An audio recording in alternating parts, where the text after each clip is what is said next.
My favorite poem is The Raven by Edgar Allan Poe. This poem has held my imagination ever since I heard it recited sometime around Halloween when I was younger. It introduced me to other works of Poe, and I quickly became addicted to the macabre dread that colors his story.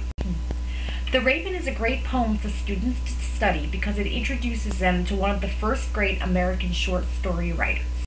Students are captivated by its figurative, evocative language and imagery, its references to classical material, and the sense of dread and melancholy that's so infectious and that many students can relate to.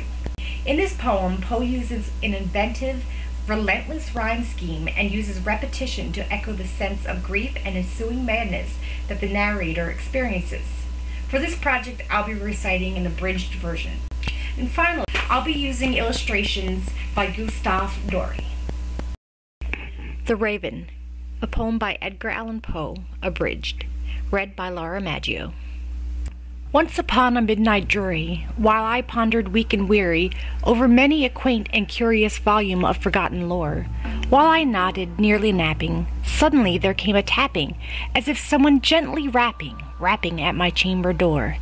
"'Tis some visitor," I muttered, tapping at my chamber door. Only this and nothing more.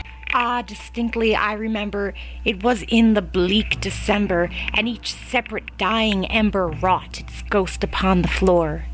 Eagerly I wished the morrow, vainly I had sought to borrow from my book surcease of sorrow, sorrow for the lost Lenore, for that rare and radiant maiden whom the angels name Lenore, nameless here forevermore.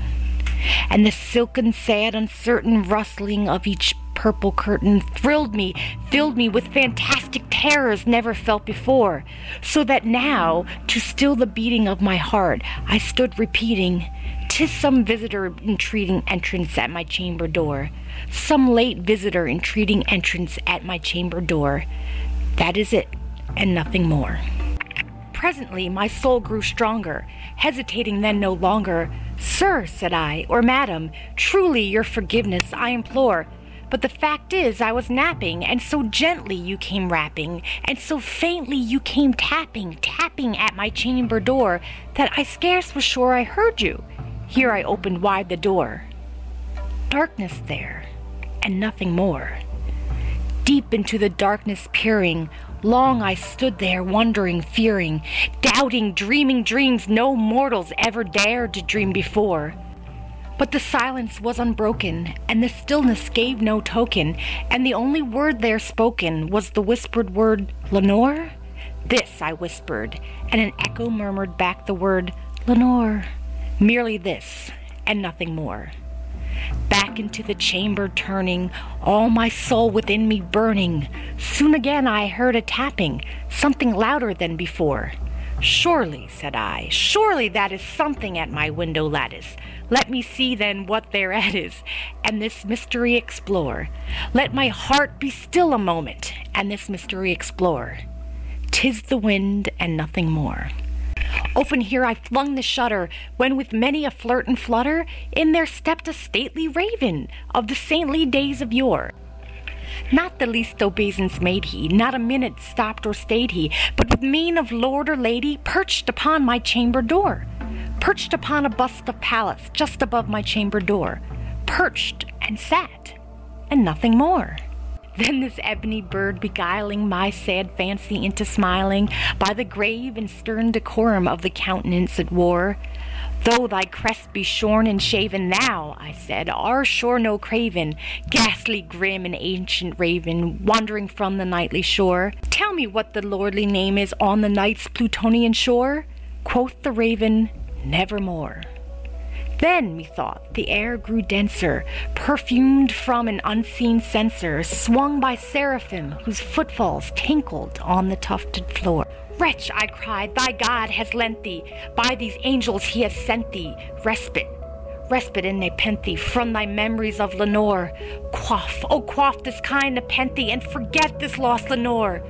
Quoth the raven, "Nevermore."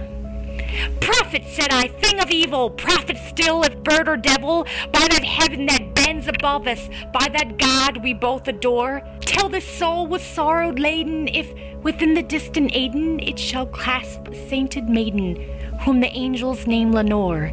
Clasp a rare and radiant maiden, whom the angels name Lenore. Quoth the raven, nevermore.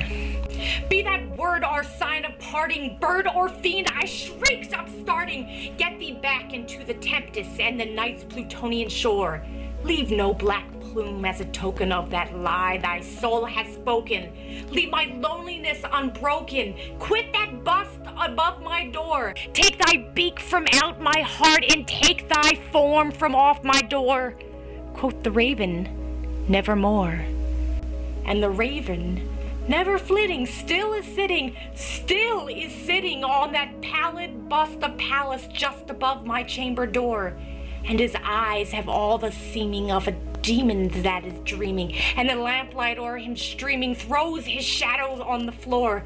And my soul from out that shadow that lies floating on the floor shall be lifted nevermore.